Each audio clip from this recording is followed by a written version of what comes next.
Welcome back to the SA Sports Show. Well, last week on the show, we were lucky enough to have a bit of a chat about the mid-season draft. We're down here at the Vines Golf Club, Billy Threadgold territory, where I've caught up with a fellow who'd be pretty happy with the mid-season draft, Cam Sutcliffe from the Port Adelaide Magpies, mate.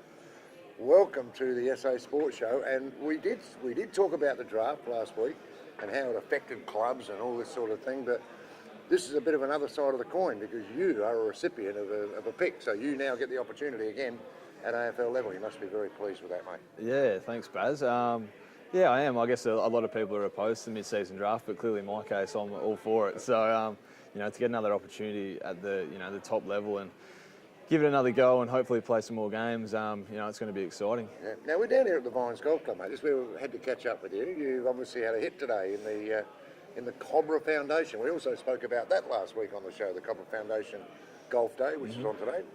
A golfer? Not really, not today. I wasn't on my game, so I hadn't played for 6 months, and I brought a mate along who hadn't played for 6 months as well. So it was a bit of a poor showing out there today, but we'll get back into it. You obviously love the game to come down and play today, because I think at the start of the day it wasn't looking too good weather-wise, but it turned out okay? It did turn out all right. It was raining on the first hole that we went out to, so I thought it was going to be a long day. It was anyway, but that was only because of my skill level. But no, it was good. I do love golf and follow it pretty fondly. All right, mate. Now, as we said earlier, you got another opportunity at AFL level. 100-odd games with Freo, and some good ones as well. One particular game, Port Adelaide in an elimination final over there. I think you caught up with Robbie Gray. It was about a pretty hot Robbie Gray as well. Yeah. But 100-odd games with Freo, mate. You must be proud of that, as well as being delighted that you've got another opportunity. Yeah, definitely. I was always proud of that. When I got delisted, I looked back on it and thought, that's a pretty good achievement for myself, and my family were pretty proud of that as well. So.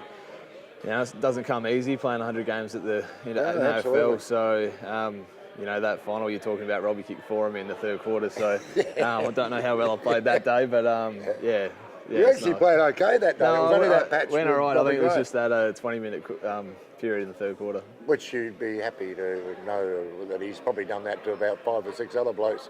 So I wouldn't be too worried about that. He's a very good player. No, he's a very good player, and you see that out on the track as well, the way he trains and goes about. He's pretty tricky.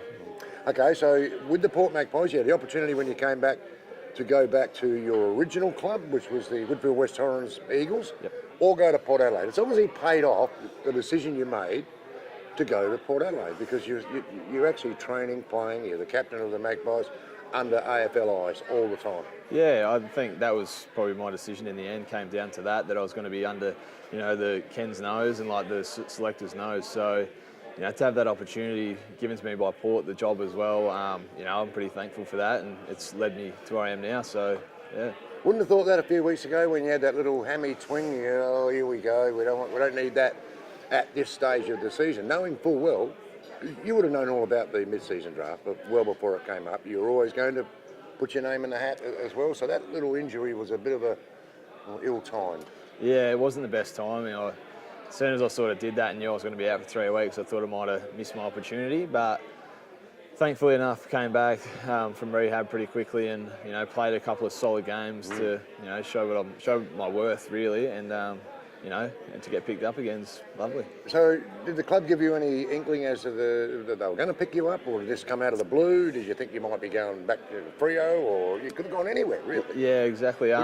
No, we hadn't spoken about it. I hadn't sat down and spoken to anyone really about it. It was always my plan to put my name in the mid-season draft, but it never really came up until Friday last week, where they sort of said they might be a possibility, and then found out for sure. As late as that? Yeah. As late as Friday? Found out for sure on the Monday, so I had a little sit down with Ken and Chris Davies, and they just sort of said that there's an opportunity that might come up, and do you want it?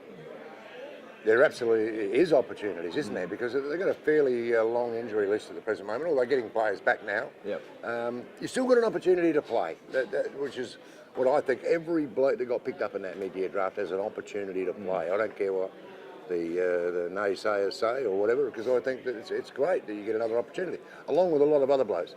So there is an opportunity for you to get a game. I mean, they obviously played very well on the weekend, the power, which might make it a fraction harder. Yeah, exactly. But there is that opportunity, so it's something to cling on to. No, there is, and you're right. There have been some injuries through Port Adelaide this year, and I think Ollie and Charlie Dixon will be back in a couple of weeks as well. So it does make it tough to get a game, but that's all part of the challenge. And I've been through it all before as a young guy coming through at Freo, and when you get that opportunity, you need to take it. Do you talk to the young blokes at the Magpies about that? I mean, there is a lot of young fellas running around.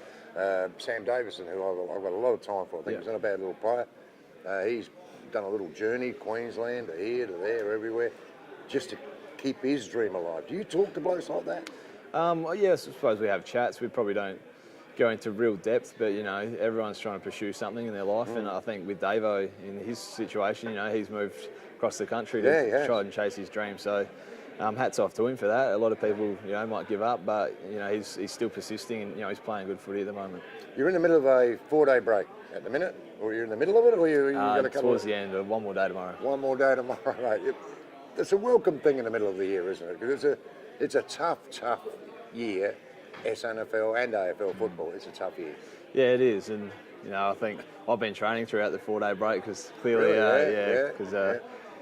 Ken and that want to make sure that I'm up to speed and ready to go if the opportunity does come up. So probably not taking the foot off the pedal at this stage, just looking forward to the challenges that come ahead. Players make a lot of sacrifices, don't they? I mean, a 4-day break can easily weaken, if you like, and go and do a bit of surfing.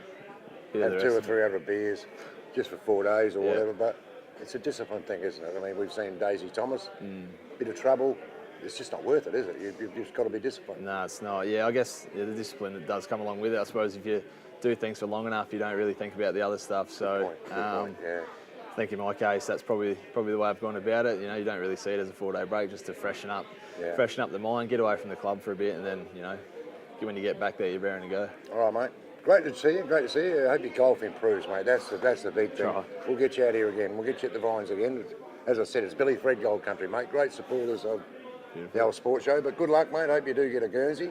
And if not, then take the Maggies to a flag. So good luck to you, mate. Thanks, man. For the rest of the year. Cheers, guys. Our very special guest, Cam Sutcliffe from the Port Adelaide Football Club.